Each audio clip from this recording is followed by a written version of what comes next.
Nosotros hacemos más de 300.000 croquetas al año. Para la materia prima que damos, de cada 110 euros que facturamos, al final de la cadena nos quedan 4 euros. Y de ahí le tocamos la orejita. El restante del tamaño del que montamos nosotros estaría cerca del 1,5 millones de euros. Fue el boom. ¿Quién ha ido a comer? Luis Fonsi, la reina Sofía, Abraham Mateo. Lo que queremos es que el cliente se sienta como en casa. Todavía estamos pagando las deudas del COVID. Duración estamos hablando del grupo El Posit. ¿Cómo estáis, chicos? El vídeo de hoy vamos a tener el placer de estar un ratito con Antonio García, CEO y dueño del grupo El Posit. Vamos a tener la oportunidad de ver cómo es desde dentro, desde la cocina central y las oficinas, llevar 4 restaurantes que están distribuidos por la provincia de Tarragona. Vamos a ver qué nos cuenta.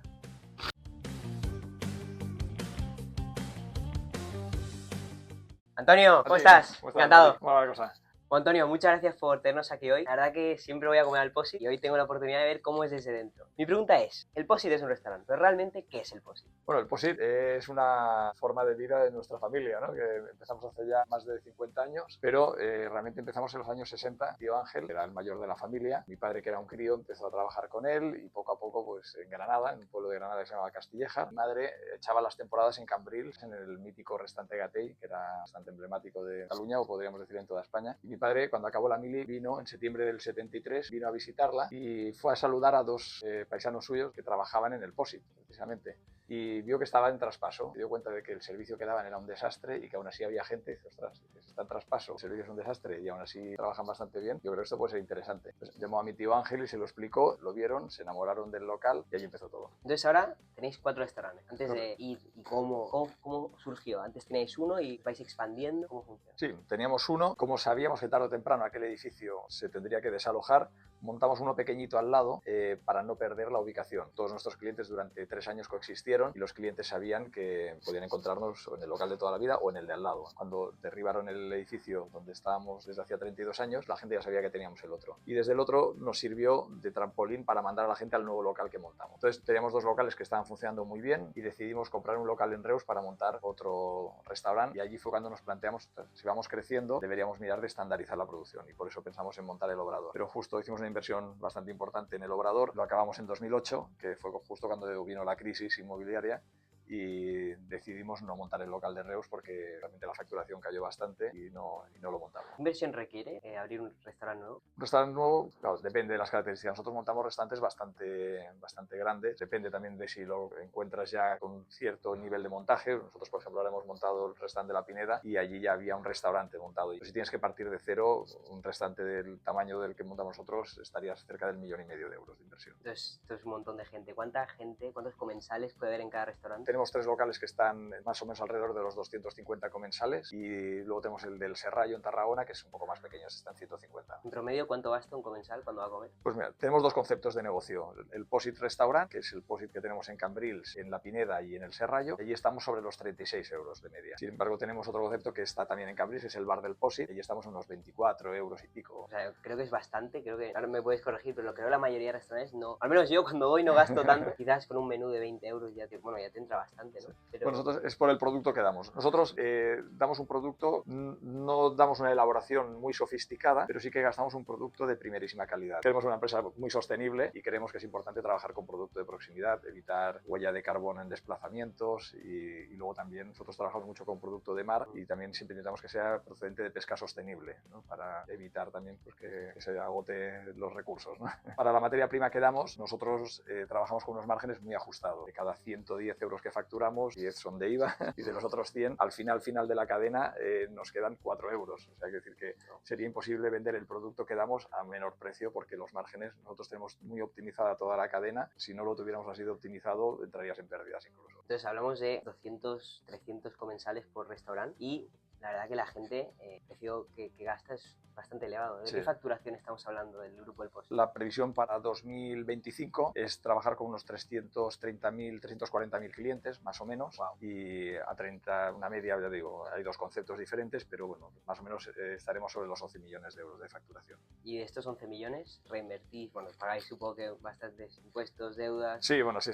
Todavía estamos pagando las deudas del COVID, ¿no? Wow. Porque aquello fue un palo muy grande, claro. Y hasta 2025 2027 y 2028 tenemos que acabar de pagar también todo lo que nos supuso aquello. Y aparte también, como vamos haciendo inversiones continuamente, tienes que dedicar bastante a amortización de préstamos y pago de intereses. Pero bueno, como siempre vamos creciendo, siempre los recursos que generamos los vamos reinvirtiendo. Bueno, Antonio, hablamos de tomar esa responsabilidad. Tú te incorporaste al equipo en 2005, si no me equivoco. Sí, correcto. Y entonces, ¿qué cambio crees que ha habido desde que la primera generación estaba hasta que vosotros, la segunda, habéis pasado al cargo? Bueno, nosotros hemos pasado de ser una empresa que tenía 17 trabajadores en aquella época, muy familiar, trabajaban nuestras madres, nuestros padres, y el peso del trabajo lo llevaban ellos con la ayuda de 17 trabajadores más, y al jubilarse ellos, pues lo que tuvimos que hacer fue profesionalizar mucho más la empresa, protocolizar mucho todo lo que se venía haciendo para atrás. Un paso importante también fue crear, bueno, las instalaciones que estamos ahora, que tenemos las oficinas, pero abajo tenemos un obrador. Para montar ese obrador, pues parece una tontería, pero las recetas que hacían nuestras madres sin pensar, tuvimos que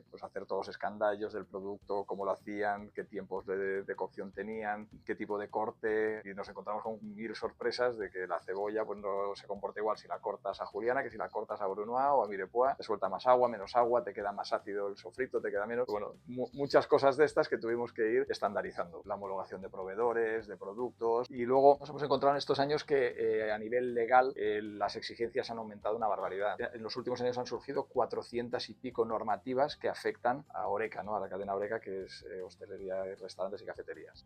También al crecer como empresa pasamos a ser gran empresa, pues tenemos desde auditorías contables, planes de igualdad, protocolos contra el acoso, canales de denuncias. Ahora también viene una nueva normativa que es el control del desperdicio alimentario. Bueno, pues todo eso requiere de tener los procesos muy controlados y trabajar mucho en esta línea. Hace 10 años te dijesen que ahora estarías gestionando 4 restaurantes, que va tan bien. Bueno, podemos decir que va tan bien no solo por los números, sino porque ¿quién ha ido a comer? Luis Fonsi, la Reina Sofía, Abraham Mateo, gente que la verdad que demuestra que vuestro restaurante, vuestro grupo es excelente. ¿Te hubiesen dicho hace 10 años que todo esto pasaría? ¿Te lo creerías? Bueno, yo digo, he trabajado toda la vida en la restauración. Lo que pasa es que yo me imaginaba con mi edad trabajando en la industria de la automoción, porque yo me especialicé, soy ingeniero industrial especializado en automoción. Ya te digo, precisamente estudié esto porque era mi pasión y lo que me gustaba, y al final acabé trabajando en la hostelería, que era de lo que huía. Al final te das cuenta de que realmente te gusta, ¿no? de que es lo que has vivido toda la vida y que disfrutas con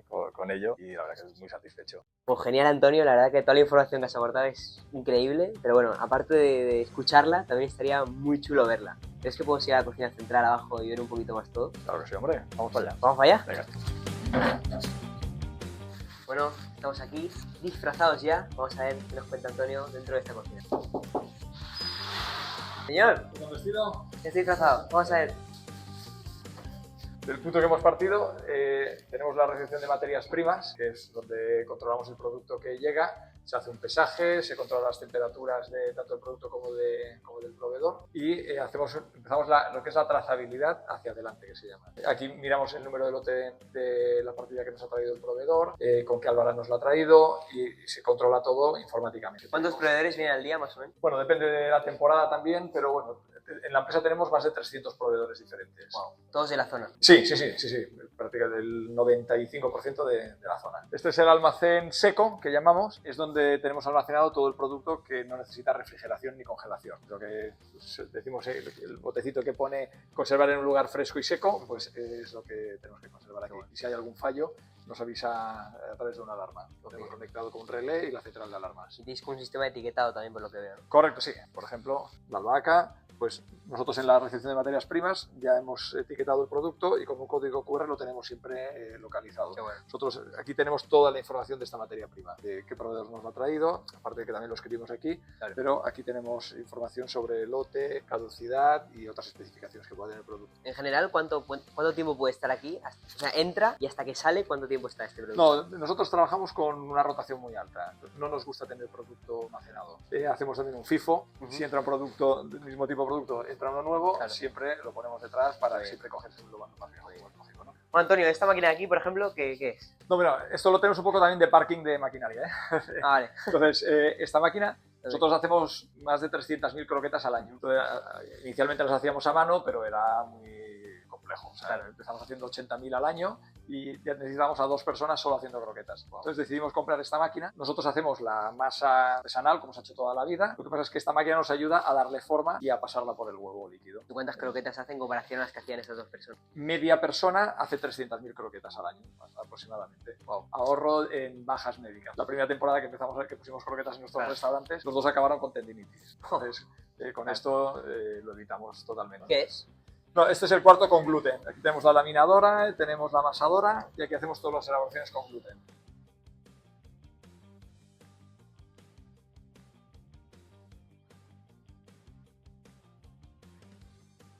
Bueno, veo que los trabajadores ya se van reenganchando al trabajo, ya han comido, entonces casi que vamos ya dejándoles trabajar. Genial. Y por aquí, mira, por aquí tenemos a Mónica. Ven un momentito. ¿Qué tal, Mónica? Mira. ¿Cómo va? Encantado. Mónica no es trabajadora del POSIT, sino que ella tiene su propia empresa, es nuestra auditora sanitaria. Exacto. Entonces, explícales un poquito. Yo soy Mónica Buquero, soy veterinaria y dietista nutricionista y bueno, llevo el control de industrias alimentarias y pequeños establecimientos, pues, como puede ser un restaurante o un bar, pero cocinas centrales como esta, de toda la seguridad alimentaria. Existen un montón de leyes para que estos no lleguen a causar un daño en el consumidor. Lo que yo hago es controlar que los manipuladores de alimentos lleven a cabo buenas prácticas, que los alimentos se etiqueten correctamente, que se establezcan bien las fechas de caducidad. Incluso recojo muestras para ver que no hay, pues, bacterias que pueden llegar a ser patógenas y causar un daño. Y de esta forma, pues, bueno, sabemos, ¿no?, que en el grupo El POSIT, pues, un consumidor que tenga una enfermedad celíaca, por ejemplo, puede comer con garantías, porque desde la entrada de recepciones en cocina central hasta el momento en que se le sirve el plato está controlado en todo momento el tema de la contaminación cruzada y toda la identificación. ¿Te puedo preguntar cómo has pasado de veterinaria a este mundo tan diferente? Realmente no es tan diferente, porque los veterinarios, por histórico, son los encargados de controlar todos los productos de origen animal, porque los animales pueden transmitir enfermedades a las personas. Los inspectores de sanidad son veterinarios, los que controlan, pues, carne, pescado, ¿no?, pues, todo este producto. Y cuando empecé a conocer esas asignaturas, me interesa muchísimo más la salud de las personas que no la de los animales. Qué bueno. Cada día salen nuevas leyes, nuevos estudios y bueno, me gusta. Qué bueno. Qué bueno. Son los almacenes de... Tampoco es muy bonito de ver, si queréis lo... Por aquí hay mucha caja también. Que es un almacén, o sea, es una cosa de producción, ¿no? Yo he visto sitios bastante peores. Piensa que la exigencia sanitaria, cumplir con todo, la nota que nos dan es 80. Todo lo que pasa de ahí ya estás por encima de lo que te exige sanidad. Hay un límite, o sea, ya impecable, todo impecable es 100. Nosotros aquí estamos siempre entre 94 y 96, es decir, que estamos sacando siempre buenas puntuaciones. Si estás abajo del porcentaje que ellos quieren, te pueden multar o te pueden quitar el... No, bueno, yo hablo de la auditoría externa que contratamos nosotros. Vale. No, bueno, cuando viene la inspección de sanidad siempre nos felicitan, la verdad. Incluso alguna vez hemos ido a hacer formaciones con las inspectoras de sanidad a otros establecimientos. Para que esté impoluto todo. Para ayudar un poco, sobre todo en tema de gestión de alérgenos. Me contabas antes de los incentivos, ¿no? Sí, correcto, también, sí. El personal tiene, la dirección tiene incentivos en función de esos resultados también. Porque, bueno, aparte de los resultados cualitativos, económicos, etc. Bueno, Antonio, ¿te ha gustado? muchísimas gracias, la verdad que ha sido increíble. Bueno, volveremos. Bueno, ahora para el restaurante, ¿no? Que allí te explicarán también un poquito cómo funciona uno de nuestros locales. Total, ahora hay que ver desde dentro cómo es todo. Perfecto. Muchas gracias, tío. Nos vemos. A ti. Bueno, ya estamos aquí con Yolanda, encantado. Igualmente. ¿Cómo estás? Bueno, estamos Bien. aquí en la gran entrada de El POSIT, uno de los 4 restaurantes, y vamos a ver qué hay por dentro. Venga, pues adelante. Vamos. Bueno, esto ya no es hora pico, podemos hablar un poco más tranquilamente, pero hoy he comido unos cuantos. Sí, entre semana está la cosa más flojita, pero he oído, hay bastante gentecilla hoy. ¿Cuánta gente come en este restaurante? En general, hablamos de invierno, de verano, porque aquí hay mucho... Es la temporada, entonces en verano podemos dar al día unas 1.000 comidas, más o menos. Entran mucha gente y no para de entrar gente. En verano el pico más alto es en agosto y luego ya septiembre, finales de septiembre empieza a bajar la faena, pero bueno, el fin de semana continuamos a tope y entre semana pues la cosa baja. Bueno, Yolanda, antes con Antonio hablamos un poquito de la historia del POSIT. y la distribución de los restaurantes. Estoy viendo las mesas que hay una buena distribución, veo que hay mucho espacio para el comensal. ¿Cómo decidís esto? Bueno, antes del COVID, las mesas la verdad es que estaban muy juntas, no había problemas. Cuando vino el COVID sacamos como 30, 40 mesas y decidimos de tener un espacio bastante bueno para que los comensales no sufrieran y estuvieran a gusto. Y desde entonces decidimos que pues creo que era mucho mejor tener esta distancia, también no es tan agobiante el tener el comensal muy cerca uno del otro. Y decidimos dejarlo así desde entonces. ¿Cuánta gente cabía antes y ahora? ¿La diferencia Pues más o mira, menos? la diferencia son entre 60 y 70 personas. ¿Y eso no es menos rentable? No, porque Lo disfrutas también más. sí, lo disfrutas más, cada año nos viene mucha más clientela y nosotros no, tampoco notamos mucho la diferencia y si se nota, creo que es mucho mejor así. Qué bueno. Ahora vamos a entrar a la cocina a ver un poquito más desde dentro cómo funciona todo. ¿Vamos? Venga, vamos. Bueno, pues entramos por aquí.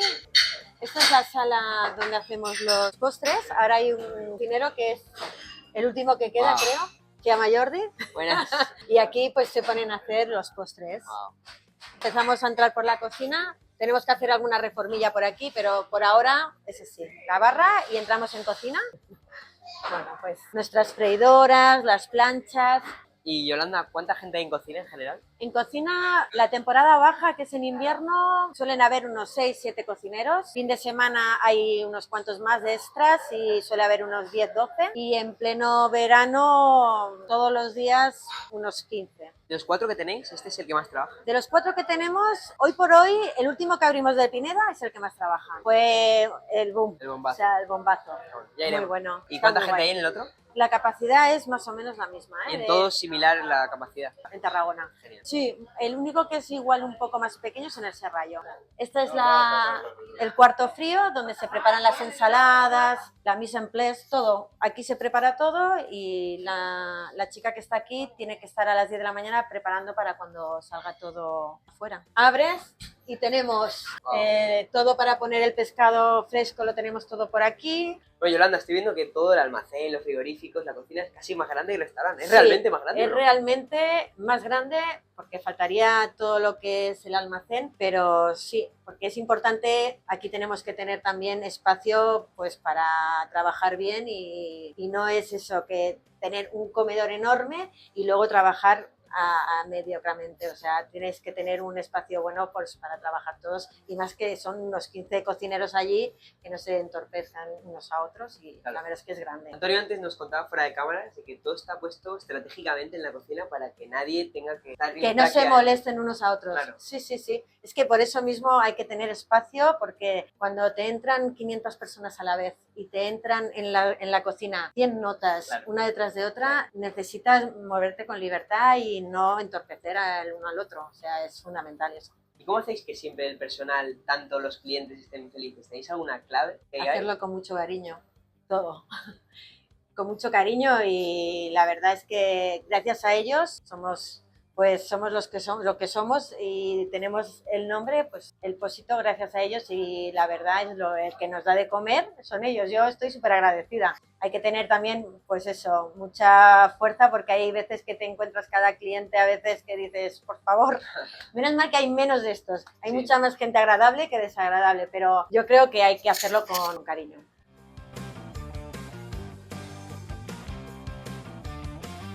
Luego estamos con este gato robot. Yo solo lo he visto en los sushis, porque me parece japonés así, pero vamos a ver realmente para qué sirve. Este robot, la verdad es que vino a nuestras vidas hace ya 3 años y empezamos con 1 y tenemos 4. No es porque queramos sustituir a ningún camarero ni nada, simplemente nos ayuda pues a eso, a no cargarnos tanto y el robot lo único que hace es transportar los platos y que nosotros podamos quedarnos en cada rango y poder estar pendientes de nuestros clientes para lo que necesiten. Os ahorráis un montón de tiempo al año. Mogollón. Tenemos 4 robots. El robot cuesta unos 9.000 euros, pero ya están más que amortizados todos. Lo ¿Os ha mejor pasado? que sí, lo Qué mejor bueno. que nos ha pasado, Qué ¿eh? bueno. Más que nada que es verdad que los camareros iban a cocina, dame tal, gritando unos a otros. Ahora van los robots, no hablan Y hasta te canta el cumpleaños. y ¿no? hasta canta el cumpleaños. A ver si puede poner un Sí. poco. Mira, Fíjate. vamos a hacer una prueba del cumpleaños. Ponemos la tarta aquí con la velita no encendida, entonces tenemos que hacer modo cumpleaños todos. Entonces, así que sí que es verdad que aquí sí que lo llevamos a la mesa. Llevándolo a la mesa, A ver, voy a poner esta mesa, por ejemplo. vale, le damos a ir y el robot va para la mesa. Con el cumple. Y entonces yo le doy el pastel. ¡Feliz cumple! Gracias. Y entonces le tocamos la orejita. Bueno, y hablando un poquito más de lo que hablamos ahora, de la empresa familiar. En general se puede saber que en algunos casos hay problemas o que dentro de la familia hay separaciones y todo por, bueno, que el dinero, la empresa está de por medio. Vosotros sois 8 dueños actualmente, sois 3 familias. Somos 3 familias. 3 sí. familias. ¿Y cómo es? O sea, ¿Cómo? entiendo que si ¿Cómo vais es bien el día a todavía, día, es no? increíble. El día a día nuestro es complicado, pero llevamos trabajando juntos. Mi familia, los mayores se jubilaron hace ya 30 años y nos quedamos los 8 hijos de las 3 familias. O sea, ninguno dijo no quiero seguir, los 8 nos quedamos. Y realmente no tenemos problemas el decir, lo importante de llevar una empresa familiar bien es hacer muchas reuniones, sacar todo lo que tú ves de tu compañero que no te gusta y hablar y hablar y hablar, llorar y reír. Al final, en las reuniones es cuando se saca todo y luego vuelves a trabajar con otros aires. Yo creo que es fundamental. Si te lo guardas para ti, eso no funciona. Qué bueno, se queda este rencor, ¿no? Sí. Qué bueno. Sí, y es bueno hablarlo. Pero llevamos 30 años y lo hemos conseguido. Y creo que ya a estas alturas, creo que no, hasta el final. Qué bueno. ¿Crees que la siguiente generación también va a tomar el cargo? Lo veo difícil. Difícil, ¿no? Tal y como crecen los chicos de hoy día.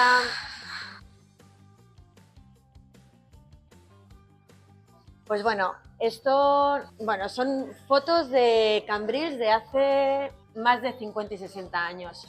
Y esto también, muchos extranjeros cuando vienen aquí de vacaciones, vienen, echan una ojeada por todo el restaurante, haciendo fotos como si fuera una exposición de cuadros y quedan encantados. Y la verdad es que les encanta, sobre todo a los extranjeros. Y a los clientes de hace más de 50 años, que todavía son clientes nuestros, han venido sus hijos, han venido sus nietos, vienen aquí e incluso conocen a alguna persona de la foto y dicen, este es mi bisabuelo. En serio, ¿eh? Claro. Y ha pasado, ¿eh? Como un museo un poco, ¿no? Sí, yo creo que es lo bonito del restaurante, toda la historia que llevan los cuadros. ¿Por qué se llama el POSIT? El POSIT porque viene del depósito del pescado, de la lonja donde hacían la subasta del pescado. Bueno, eso en Granada porque, bueno, el primero fue en Granada como sí. la generación anterior. En Granada fue, el restaurante se llamaba Siance.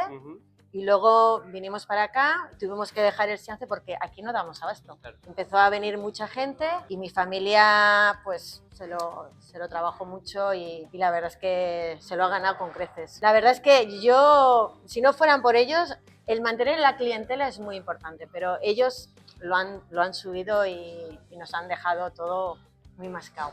Yo me quito el sombrero por ellos, que son los que más han trabajado. Lo que queremos es que el cliente se sienta, pues eso, como en casa.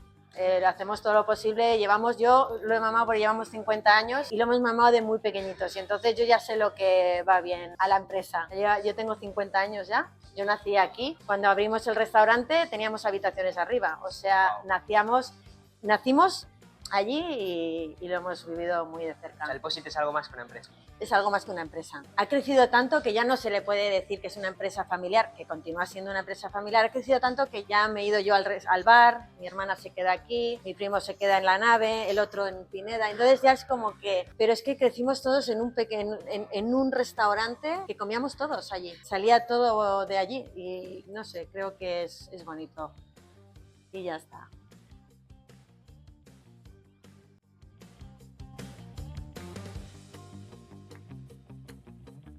Bueno, Yolanda, hemos salido otra vez. Mati. Gracias por abrirnos las puertas de tu casa, porque como les contabas antes, realmente sí que es tu casa. Hemos tenido la oportunidad de estar con Antonio, ver un poco más la parte más ejecutiva y ahora verlo realmente desde las raíces. Así que muchísimas gracias. Bueno, yo también encantadísima que os haya gustado nuestra historia y para lo que queráis, aquí estamos. Ya grabaremos con otro POSIT nuevo que a este ritmo se abren cada año más. más. A ver, yo por mí, lo que sea. Qué bueno, muchas gracias. Bueno, de nada, que vaya bien.